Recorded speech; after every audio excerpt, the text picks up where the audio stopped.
If you have bought a new speaker and it has got 4 speaker binding posts instead of 2, well then this video is for you.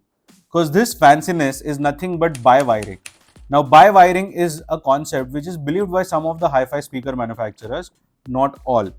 And how does bi-wiring really work? Does it really make a huge difference? And how is bi-amping done along with bi-wiring?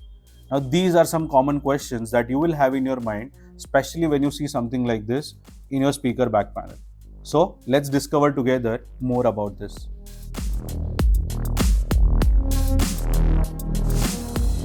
Now let us first start with what exactly is bi-wiring. Now most of the times a standard wiring that is done from the speakers to the amplifier is one set of cable that is used from the amplifier and is connected to the other end of the speaker. So you have got your plus minus of the amplifier connected to one set of plus minus of your AV receiver. That is how typically we have all been growing up to connect our speakers to the amplifier. Now that's a standard wiring. In bi-wiring, you do the same connection from the amplifier's end, but instead of connecting it to one binding post pair, you connect it to two different binding post pair. How do you do that? Well, you run two cables or at least use two connectors.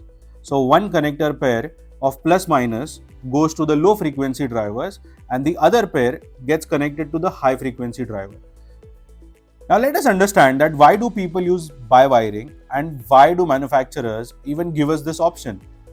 Well, manufacturers claim that if you use bi-wiring for your speakers, it can actually cut down the electrical interference between the high frequency tweeter and the low frequency driver of the speaker. Now when you do that, the distortion is less, there's an improvement in the clarity as well as detailing of the sound. Now, is it really audible for everybody? Not necessary. Unless your system is really high-end, the difference is extremely minimal and you will not really be able to understand it. So the best tip that I can give you is if you have got speakers which have got this bi-wiring option, then try to get a speaker pair, connect it to the existing wire, remove these jumpers and play the same track that you tested with the regular connection. If you find the difference, then that's where you go. You can stick with it. If you do not, then you can remove it. Now let's take it one step ahead and understand what exactly is bi-amping. Now all this while when we did our first exercise of bi-wiring, we connected these two speaker wires separately to one single channel of the amplifier. But in case you have got a higher number of channel AV receivers and you have got two channels at spare, you can use them for bi-amping. For instance, you are using a 9 channel AV receiver but your setup is only 5.1.2 which is 7 channel, then that leaves you with an extra 2 channel output. Now one channel can be used for the left speaker, another channel can be used for the right speaker. And this exactly is called as bi-amping. Now in this, you have got your first channel connected to the low frequency driver and the second extra channel which is at spare, you connect it to the high frequency tweeter. By doing this, you have now got a dedicated power source for each of the frequency bandwidth. So one dedicated power unit for the tweeter's frequencies and one dedicated power channel for your low frequency output. By doing this, obviously there is going to be a significant amount of difference between your system. But again, to do that, you have to spare 2 extra channels from the AV receiver. So it is definitely going to cost you something when you do bi-amping. No doubt, the detailing of the sound in the high frequency range as well as the overall tightness and the sound control that you will get in the mid and the low frequency range will be significant. So doing bi-amping along with bi-wiring will always help you get more better output, but only when you have those 2 extra channels or you have a separate power amp at spare. If you don't have it, then stick to the standard method of a standard wiring by using these jumpers. Now the next common question that we get while doing bi-wiring or bi-amping is that what type of speaker cable should I use? Are there any connectors that are recommended for these kind of connections?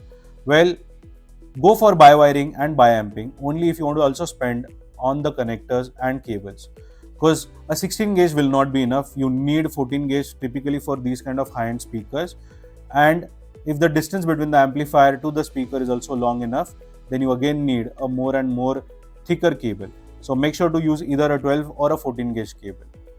The next thing about connectors. Well, there are 3-4 ways of connecting the speakers to the amplifier. The first and the most easy one is to simply insert the cable inside this binding post and then screw it. Now when you do that, there are loose strands of the cable that can get interconnected. Now when that happens, there can be a big short circuit that can go in the speaker, and it can either damage the amplifier or it can damage the speakers. So don't use only speaker cable, especially while doing bi-wiring or bi-amping. Always rely on connectors. The connectors can be banana connectors. They consume some space, but they are worth the investment. The second option is to use sped plugs. Sped plugs are easy for compact spaces, and you just have to insert them and again screw this. So by doing this, you will not have any of the copper getting oxidized due to the weather, and you will have a longer life for the cables and the connectors. The last way to do this is simply get a renowned cable brand like AudioQuest making these bi-wiring cables. They come with proper PVC jackets so that there is no leakage of the sound, and the sound improvisation will be to a great extent. So if you are planning for bi-wiring or bi-amping, do it the right way, or else skip it if you are totally fine with the sound that is currently coming by using a standard wiring method. Okay, so finally, which one should you choose between bi-wiring and bi-amping? I've got 3 answers, and these are 3 different scenarios. The first one is budget-friendly upgrade. If you are looking for a budget-friendly upgrade to enhance the sound output and your speakers have got this bi-wiring options, always go for that. Connect it to the same channel of the amplifier, and you can see if the sound is significantly improving for you. The second option is for the people who are looking for some serious performance booster, and for that, bi-amping is the only solution. So make sure that you have a separate power amp, or you have these 2 extra channels at spare from your current AV receiver, and then do a bi-amping to this speaker. By doing that, you will have a much more better output difference. You will have more dynamic sound coming from the speakers. And lastly, it is for those of you who do not want to go through this hassle. Well, then in that case, chuck the bi-wiring and bi-amping solution. Simply put in money on a better speaker and better amplifier, and just use a standard good speaker wire, and it will do the job well for you. If all of this makes sense to you, please hit the like button. And if you have tried any of these terminologies like bi-wiring or bi-amping, then share your feedback in the comment section. That's it from my end. I, Tanmay Mehta, your home cinema consultant or home theatre wale bhaiya, will see you again in the next one. Thank you so much.